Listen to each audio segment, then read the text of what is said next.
네, 안녕하세요. 네, 오늘은 용도 변경 부분을 보도록 하겠습니다. 이 부분 중요한 부분이죠. 보통은 이제 교재에 보면은 시설군하고 용도군을 허가 받아야 될 사항, 신고 받아야 할 사항 관련해서 살펴보고 그 다음에 이제 각 용도의 종류를 살펴보는 구성으로 분리해서 교재들이 구성되어 있는데요. 저는 한꺼번에 합쳐버렸습니다. 그래서 이 한 표를 통해서 여기까지 해서요. 시설군과 용도군 그리고 그 종류, 해당 종류에 대해서 다 한꺼번에 정리하실 수 있도록 그렇게 교재를 구성하였습니다. 자, 먼저 9개의 시설군을 이제 암기를 하셔야 돼요. 그러니까 용도군을 비슷한 종류의 그러한 시설군으로 묶은 거거든요. 그렇게 해서 9개가 먼저 있는데 어떤 게 있냐면은 자동차 관련 시설군, 산업 등의 시설군, 전기통신시설군, 문화 및 집회시설군, 영업시설군, 교육 및 복지시설군, 근린생활시설군, 그 다음에 주거 및 업무시설군, 그 밖의 시설군, 그렇게 해서 9가지가 있는 거죠. 그거를 먼저 이 순서대로 암기를 꼭 반드시 해야 됩니다. 그래야 다음 문제를 풀 수가 있죠. 그래서 이거를 첫 글자만 따서 자산 전문가 영한교복으로 영한교복 근으로 주기, 자산 전문 영교복 근주기, 그렇게 여러 번 반복하셔서 이 순서를 외워두세요. 자산 산 전문 영교복 근주기, 자산 전문 영교복 근주기, 자산 전문 영교복 근주기, 그렇게 외워두시고요. 그 다음에 이제 각 시설군별로 어떤 용도군들이 있는지를 그 다음 순서로 알고 계셔야 됩니다. 자동차 관련 시설군에는 당연히 자동차 관련 시설들이 있습니다. 어떤 것들이 있냐면 주차장, 세차장, 폐차장, 검사장, 매매장, 정비공장, 운전학원, 정비학원. 그래서 대부분 이제 자동차와 관련된 시설이 있는 게 당연한데 자동차와 관련된 시설이면서도 약간 헷갈리는 게 운전학원, 정비학원이죠. 이 학원이라는 글자가 있어서 나중에 뭐 살펴볼 테지만 교육 및 복지시설 이쪽에 있는 것 같은 느낌이 들잖아요. 그런데 운전학원, 정비학원 모두 자동차 관련 시설군에 속하는 자동차 관련 시설이다 라는 사실을 알아두고요. 대신에 운수시설은 여기서 빠집니다. 운수시설은 밑에 있는 산업 등의 시설군에 들어갑니다. 산업 등의 시설군에 운수시설에 별도로 있어요. 그러니까 이거는 운수시설은 자동차 관련 시설과 관련이 없다 라는 사실을 알아두시고요. 그 다음에 이제 산업 등의 시설군에 보시면 먼저 용도군의 자연순환 관련 시설, 창고시설, 공장, 운수시설, 묘지 관련 시설, 장례시설, 위험물 저장시설 등이 있습니다. 그래서 이거는 먼저 이렇게 외워두세요. 산자는 산자, 살아있는 자는 창공, 운수시설을, 창공, 운수를 조심해야죠. 하늘을 날아다니는 운수수단을 조심해야 되죠. 비행기 탈 때 조심해야 됩니다. 그렇지 않으면 묘지에 장례될 위험이 있다. 비행기 사고 나면 뭐 당연히 죽으니까요. 그렇게 외워두세요. 산자는 창공, 운수 조심해야. 묘지에 장례될 위험. 산자, 창공, 운수, 묘지 장례 위험. 산자, 창공, 운수, 묘지 장례 위험. 이렇게 암기해 두시기 바라고요. 그 다음에 이제 또 그 각각의 용도군에는 또 어떤 종류의 관련 시설들이 있는지, 자원순환 관련 시설에는 하수 등 처리시설, 고물상, 폐기물 활용시설 이런 것들이 있죠. 그 다음에 창고시설에는 창고, 하역장, 물류터미널이 여기에 속합니다. 집배송 물류시설품의 제조, 가공 뭐 이런 것들이 여기에 속합니다. 그 다음에 공장에는 우리가 알고 있는 그런 공장, 네. 그 다음에 운수시설, 여객 자동차 터미널, 철도시설, 공항시설, 항만시설 등이 운수시설에 속하는데 운수시설에 여객 자동차 터미널이 있다라는 것 암기해 두시고요. 묘지 관련 시설에 화장시설, 봉안당, 장례시설의 장례식장, 동물 전용의 장례식장, 위험물 저장시설, 주유소, 석유 판매소, 액화, 석유 충전가스소 등등이 있습니다. 자, 이것들의 특징적인 부분들을 알고 계셔야 되는데, 그래야 나중에 이제 여기에서 문제가 나왔을 때 풀어낼 수가 있거든요. 여기서 이제 색깔을 달리한 부분, 이런 것들은 최소한 꼭 기억을 해 두시기 바랍니다. 전기통실시설군에는 방송통신시설과 발전시설이 있습니다. 그래서 전방발 이렇게 외우시면 되는데, 우리가 걸을 때 전방에, 우리 앞에 전방에 발이 있죠. 네, 발이 먼저 나가게 되어 있습니다. 전방발. 그래서 방송통신시설에는 방송국, 전신전화국, 촬영소, 발전시설에 발전소가 있고요. 문화 및 집회시설군에는 문화 및 집회시설과 종교시설과 관광 휴게시설과 위락시설이 있습니다. 문종관의 그렇게 외우시면 되고요. 조금 이따가 이제 암기 코드 적용해서 어떻게 외우는지 알려드릴게요. 일단 문화 및 집회시설에는 공연장, 500제곱미터 이상의 공연장, 집회장, 관람장 뭐 이런 것들이 있습니다. 전시장. 네, 그리고 동식물원이 있어요. 문화 및 집회시설에. 그러나 동물 및 식물 관련 시설이 이게 동식물이 아니라는 거 알아두시고요. 종교시설에는 종교 집회장 등이 있습니다. 바닷면적 500제곱미터 이상이 여기에 해당되고요. 종교 집회장 중에 500제곱미터 이하인 경우는 제2종 근린생활시설에 속합니다. 이따가 나올 거고요. 그 다음에 관광 휴게시설에 야외음악당, 야외극장 이런 것들이 있고요. 위락시설에 단란주점, 유흥주점, 카지노, 무도장, 무도학원 이런 것들이 위락시설에 속합니다. 자, 여기 그 다음에 영업시설군까지 하고 이제 암기코드를 적용해 드릴게요. 영업시설에는 숙박시설, 운동시설, 판매시설, 제2종 근린생활시설 중 다중생활시설 이렇게 있습니다. 숙박시설에는 일반 숙박시설, 학원 등이 속하고요. 자동차 및 무도학원은 제외되겠죠. 그리고 오피스텔도 당연히 제외된, 오피스텔은 이제 업무시설에 속합니다. 그 다음에 영업시설군, 그 다음에 운동시설이 있고요. 판매시설이 있고요. 2종 근린생활시설 중에 다중생활시설, 즉 고시원을 말하죠. 고시원 등이 여기에 해당됩니다.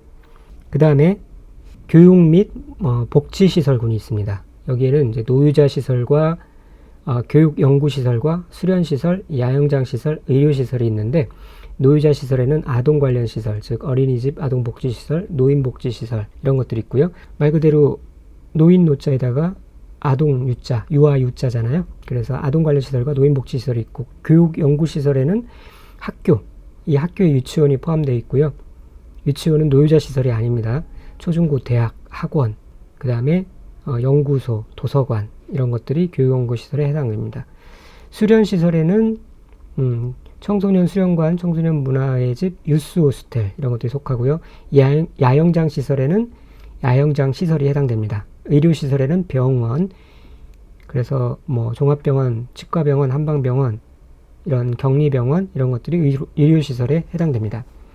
자, 그래서 요 세 가지, 문화 및 집회시설군, 영업시설군, 그 다음에 교육 및 복지시설군, 요 세 가지를 축으로 해서 이제 확실히 암기를 해 두고 계셔야, 요 이따 설명드리겠지만 상위시설군, 하위시설군 판별할 때 이것을 축으로 해서 정답을 찾아낼 수가 있습니다. 그래서 요 순서대로, 암기 코드 요 순서대로 외우시면 되는데, 먼저는 이제 영업시설군부터 이렇게 외워두세요. 영업시설군의 영숙이 운 판다. 영숙이 운을 팔아요. 예. 그러니까 장사가 굉장히 잘 되는가 봐요. 뭐 점 보는 건가? 또 운을 판매를 하니까 장사가 잘 돼서 돈을 많이 버니까 위에 이제 2번으로 넘어가서 문종관 의아파, 문화 및 집회시설, 문화 및 집회시설과 종교시설, 관광 휴게시설, 위락시설. 문종관이라는 사람이 있는데, 이 사람이 이제 사촌이 땅을 사면 배가 아프듯이 위가 아픕니다. 그래서 이제 밑으로 내려가서 교육 및 복지시설 나오죠. 교복 입은 노교수야 의료해줘, 노교수야 야 의료해줘, 이렇게 암기를 해두시기 바랍니다. 그러면 이걸 토대로 해서 이제 문제를 풀어내기가 한결 쉬워지죠. 자, 그 다음에 이제 영한 교복 근으로 주기, 근린생활시설군 들어가도록 하겠습니다. 근린생활시설에는 1종 근린생활시설이 있고 2종 근린생활시설이 있는 거 아시죠? 일종은 주택에서 더 가깝고 그 다음에 이제 규모가 약간 더 작은 개념이고요. 이종 근린 생활 시설은 주택에서 좀 더 넓은 범위까지 포함되고 그 다음에 약간 더 일종보다는 큰 규모로 그렇게 일단 감을 잡으신 다음에 보도록 하겠습니다. 이용원, 미용원, 목욕장, 세탁소 이런 거 들어가고요. 의원, 원으로 시작하는 거, 끝나는 거, 치과의원, 한의원, 침술원, 적골원, 저산원, 안마원, 산후조리원, 그다음에 주민의 치료를 위한 시설 이런 것들 들어가고요. 또 마을자가 들어가죠. 마을회관, 마을 공동작업소, 마을 공동구판장, 공중화장실, 정수장, 양수장 이런 게 들어간다는 건 약간 특징적이죠. 이와 같이 주민이 공동으로 이용하는 시설. 그 다음에 바닥 면적 합계 1,000제곱미터 미만인 식품, 잡화, 의류, 서적, 건축 자재, 의료품, 기기 등 일용품을 판매하는 소매점 가까이 있어야겠죠. 이런 것들. 그리고 바닥 면적 합계 500제곱미터 미만의 탁구장, 체육도장. 네. 밑으로 내려가면은 500제곱미터 미만이라 할지라도 테니스장, 체력 단련장, 에어로빅장, 볼링장, 당구장, 골프 연습장 이런 것들은 2종에 들어갑니다. 아무래도 탁구공은 가볍고 작죠. 그래서 이거 사람에게 맞아도 아무런 해가 없으니까 그래서 이제 1종 쪽으로 분류를 했고, 반면에 테니스공, 볼링공, 당구공, 골프공 이런 것들이 크기에 상관없이 좀 위험할 수 있잖아요. 맞으면 다치죠. 그러니까 2종 근린생활시설로 속한다. 그런 식으로 실제로도 그렇고요. 예, 그런 식으로 암기를 해두시면 되겠습니다. 그리고 바닥 면적 300제곱미터 미만인 휴게음식점, 제과점, 동물병원, 동물미용실, 그리고 바닥 면적 1000제곱미터 미만인 이런 지역자치센터, 파출소, 지구대, 우체국, 방송국, 보건소, 공공도서관 등등. 바닥 면적 30제곱미터 미만인 금융업소, 사무소, 부동산 중개사무소, 출판사. 예, 부동산 중개사무소는 30제곱미터 미만일 때는 일종 근린생활시설에 속하고요. 30제곱미터 이상이 되면은 밑에 보면 이제 부동산 중개사무소에 속하죠. 그런데 부동산 중개사무소는 이렇게 세 단계로 나눠져 있습니다. 30제곱미터 미만일 때는 일종이고요. 30제곱부터 500제곱미터 미만일 때는 2종, 500제곱미터 이상일 때는 업무시설에 속합니다. 이제 부동산 중개사무소는 중개인들하고 밀접한 관련이 있기 때문에 기본적으로 알아둬야 되고 시험에 나올 가능성도 크겠죠. 그 다음에 여기에 있는 이제 동물병원 같은 것들도, 동물병원, 동물미용실도 300제곱미터 미만일 때는 1종이고요. 이상일 때는 2종에 속하고요. 그 다음에 이제 2종 근린생활시설을 보도록 하겠습니다. 근데 이 2종 근린생활시설에 다중생활시설은 제외돼요. 아까 이 다중생활시설은 영업시설군에 속했잖아요. 그죠? 다중생활시설은 보통 이제 고시원을 말하고요. 그래서 2종 근린생활시설에는 총포판매소, 사진관, 독서실, 기원 이것들이 이제 2종입니다. 그리고 안마시술소, 노래연습장, 일반음식점. 아까 휴게음식점은 1종이었죠. 일반음식점은 2종입니다. 그 다음에 장의사 1종이 아닌 동물병원, 동물미용실. 여기 동물병원, 동물미용실은 300제곱미터 미만의 동물병원, 동물미용실은 1종이었고 여기는 2종이라는 거. 그 다음에 독서실. 예, 독서실이 1종에 있을 것 같은데 2종입니다. 여기서 보면은 독서실은 2종이고요. 공공도서관은 1종이에요. 오히려. 그 다음에 도서관은 교육연구시설에 속한다. 요 세 가지 구분해 두시고, 또 안마원. 위에 안마원은 1종인데 안마시술소는 2종입니다. 아무래도 안마시술소가 좀 규모가 크고 그렇겠죠. 그래서 이제 안마시술소는 2종 근린생활시설에 속합니다. 그 다음에 바닥면적 합계 500제곱미터 미만의 공연장, 그 다음에 500제곱미터 미만의 종교집회장, 1000제곱미터 미만의 자동차 영업소, 그 다음에 일종 근린생활에 해당하지 않는 서점 쭉 읽어두시고요. 테니스장, 체력단련장, 에어로빅, 골프 연습장, 부동산 중개사무소, 바닥면적 500제곱미터 미만인 다중생활시설 등등이 이제 제2종 근린생활시설에 속합니다. 그 다음에 주거 및 업무시설군에 보면은 단독주택, 공동주택, 업무시설, 교정시설, 국방, 군사시설이 있습니다. 자, 이것도 이제 이것까지 암기를 해 두시려면 주단, 공업, 국교 이렇게 외워두세요. 주단 공업, 이게 비단이죠. 주단 공업을 국교로 삼다. 뭐 그렇게 말을 만들어서 외워두시면 될 것 같아요. 그래서 단독주택에는 단독주택, 다중주택, 다가구주택, 공간이 있고요. 공동주택에는 아파트, 연립주택, 다세대주택, 기숙사가 있고, 업무시설에 공공 업무시설, 네, 일반 업무시설. 이때 이 일반 업무시설이 일반 업무시설에 오피스텔이 있습니다. 교도소, 소년원, 네, 군사시설이 있고요. 그 밖의 시설에는 동물 및 식물 관련 시설이 있고요. 여기에 이제 축사, 가축시설, 도축장, 도계장 등이 속하는데, 동식물원은 제외된다는 거 알아두세요. 네, 그 다음에 주거 업무 시설군의 이 단독주택, 공동주택에 대해서 각각 용도별로 주택의 종류가 어떤 것들이 있는지, 그 내용이 무엇인지 알고 있어야 되는데요. 이 공법에서도 필요한 내용이지만 이 내용이 똑같이 개론에서도 나오죠. 개론에서도 나오면 한 문제 맞출 수 있는 부분이기 때문에 같이 알아두시기 바랍니다. 먼저 주택은 용도가 단독주택과 공동주택이 있죠. 단독주택에는 실제로 이제 우리가 알고 있는 그런 단독 형태의 단독주택이 있고, 다중주택이 있고, 다가구주택이 있습니다. 그리고 공간이 있죠. 그래서 이거는 단, 독, 중, 가, 관, 단독, 중, 가, 관 이렇게 외워두세요.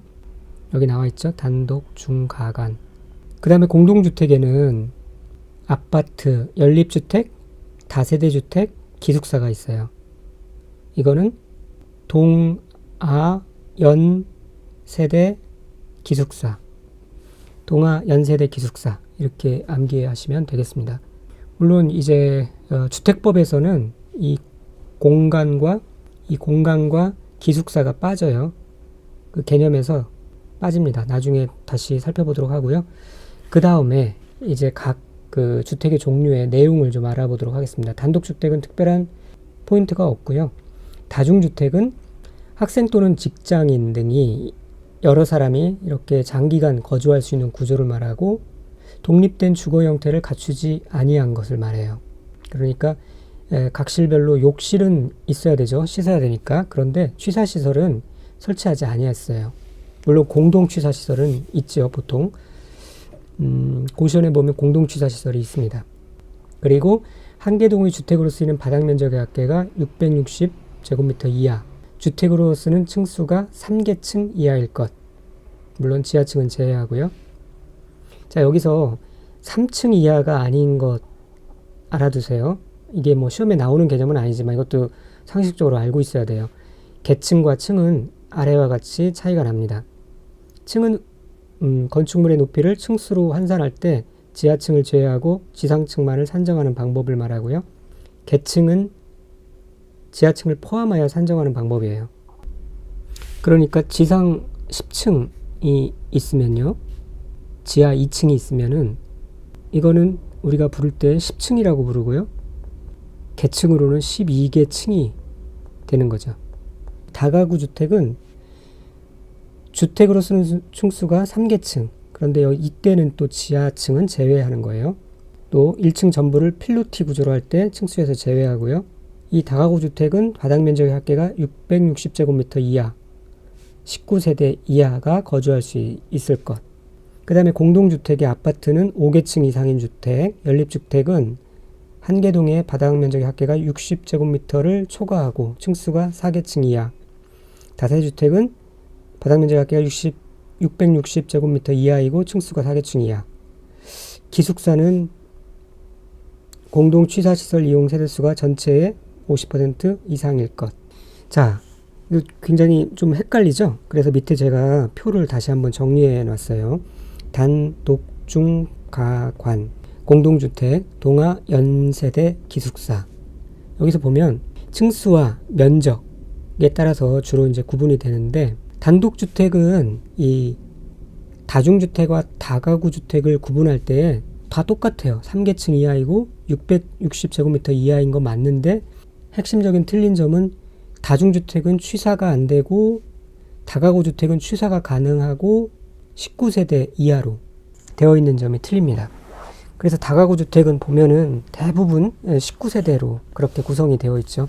그 다음에 공동주택에 연립주택과 다세대 주택은 층수는 4계층 이하예요. 위에 단독주택은 3계층 이하였죠. 그런데 주요 구분점이 뭐냐면 연립주택이 좀 더 규모가 커요. 660제곱미터를 초과할 때, 다세대 주택은 660제곱미터 이하일 때 660까지 다세대 주택에 해당되죠. 그리고 이 연립주택과 다세대 주택의 차이점은, 아파트와의 차이점은 계층이 달라집니다. 4계층이냐 5계층이냐에 따라서 5계층 이상이면 아파트가 됩니다. 이 표를 보고 구분을 하시면 좋을 것 같고요. 이런 문제 나오면 또 꼭 맞춰야 되죠. 자, 그 다음에 이제 그럼 넘어가서 용도 변경에 대해서 알아볼게요. 사용 승인을 받은 건축물의 용도를 변경하려는 경우, 용도를 변경하는 경우가 자주 있죠. 건물을 매입해서 원래는 학원으로 하던 걸 뭐 종교시설로 바꿀 수도 있고요. 종교 집회장으로 이용하던 것을 무슨 뭐 체육시설로 바꿀 수도 있고, 체육관 같은 걸로 바꿀 수도 있고, 다양하게 용도를 변경하는 상황들이 많이 발생하죠. 그럴 때 특별자치시장, 특별자치도지사 또는 시장군수구청장의 허가를 받거나 신고를 해야 돼요. 가까이 있는 시군구청장의 허가를 받거나 신고를 해야 됩니다. 여기에 특별시장, 광역시장이 안 들어간다는 거 꼭 염두에 두시고요. 그러니까 건축물 허가권자에는 특별시장이나 광역시장이 있었죠. 그런데 이 용도 변경 허가권자에는 포함되지 않는 것을 꼭 유념해 두시고, 그래서 두 가지 경우가 있습니다. 각 시설군에 속하는 건축물의 용도를 밑에 군에서 상위군으로 용도를 변경할 때는 허가 대상이 되는 거고요. 상위군에서 하위군으로 변경할 때는 신고의 대상이 돼요. 자, 그래서 이거를 요 표를 보고 설명을 드리도록 하겠습니다. 네, 이 표 기억나시죠? 우리가 이 시설군을 살펴봤던 이유가 이제 이 개념을 이해하기 위해서 그런 겁니다.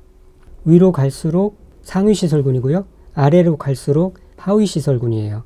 즉, 자, 산, 전문, 영, 교복, 근, 주, 기라고 그랬잖아요.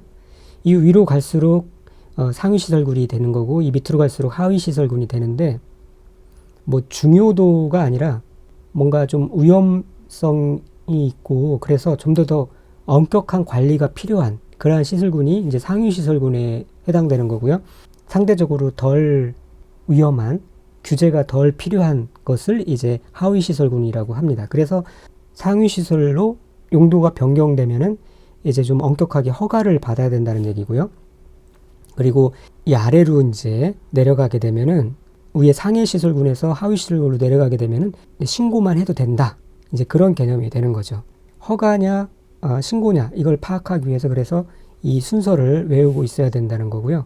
이제 1차적으로 뭐 자동차 관련 시설에서 산업 등의 시설군으로 바꿀 때 허가 사항이냐, 뭐 그렇게 물어보는 게 아니고, 또 이제 이 용도군을 언급하면서 공장에서 방송통신시설로 바꿀 때 허가냐 신고냐 그렇게 물어보는 것도 아니고, 이 종류에서 물류터미널에서 공연장으로 바꿀 때 허가냐 신고냐 이렇게 물어본다는 거죠. 그래서 이제 이거를 종류까지, 중요한 종류에 대해서도 알고 있어야 문제를 풀 수 있다라는 거고요.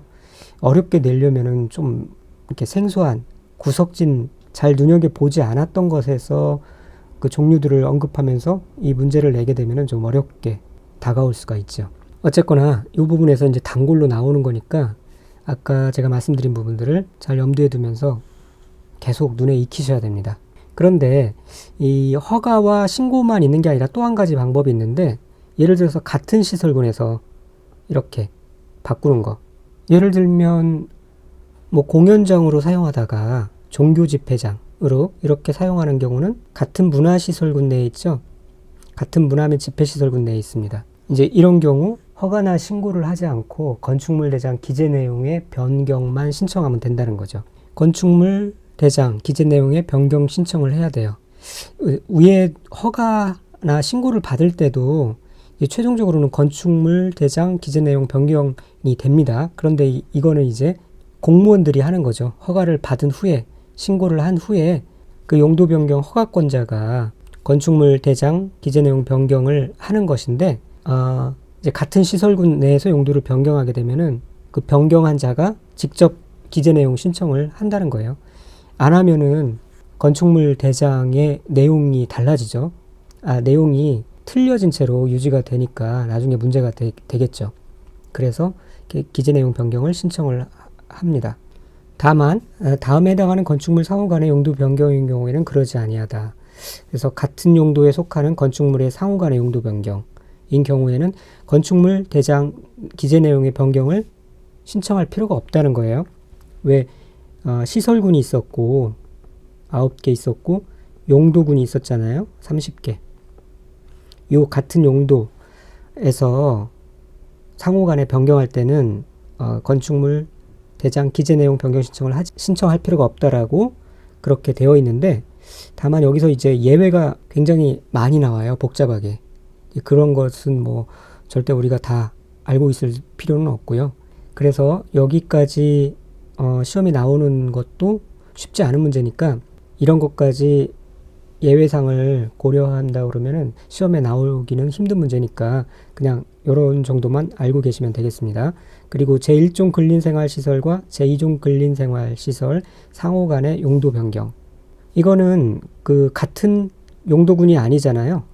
같은 용도군이 아님에도 불구하고 1종과 2종 상호 간의 용도 변경은 기재 내용 변경 신청만 하면 된다.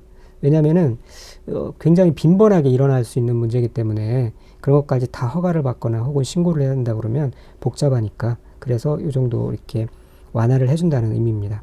그래서 예를 보면은 이 작년에 이런 문제가 나왔어요. 바닥면적 학교 500제곱미터 미만인 자동차 영업소의 용도를 노래연습장으로 용도 변경하려면 건축물 대장 기재 내용의 변경을 신청해야 한다.